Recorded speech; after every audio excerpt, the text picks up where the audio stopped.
Well, new tonight at 10 as the data center battle continues in Hermantown. A resistance movement came to nearby Duluth today, bringing a famous face with it. And Northern News Now's Leslie Krebs attended a forum tonight at the deck organized by the Stop the Hermantown Data Center group. Leslie, they got some help from a couple popular comedians. Yeah, the forum included a panel of people who oppose the construction of these hyperscale data centers, including Midwestern comedians Charlie Berens and Mary Mack. Now, to be clear, this was very much an anti-data center event, with everyone who spoke strongly opposed.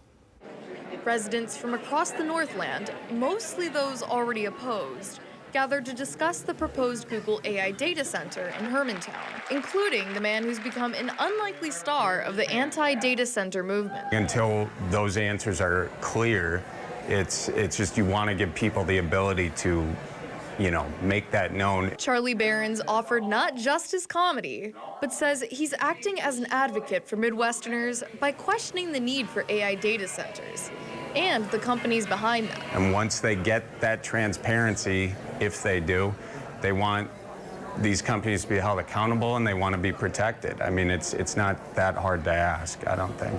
Sarah Lofald, a resident of Hermantown and member of Stop the Hermantown Data Center, attended and says there's still a lack of transparency around the proposed project. Trying to fill a gap between the community that wants the information and the city council and developer who has kind of left a lot of residents hanging. Madison Kitch lives in Proctor and wasn't sure how she felt on the proposed data center.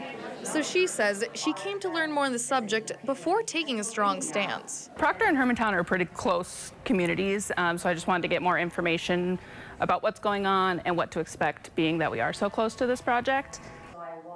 I reached out to the group Jobs for Minnesota, as well as Hermantown city leaders for an interview or a comment about the event.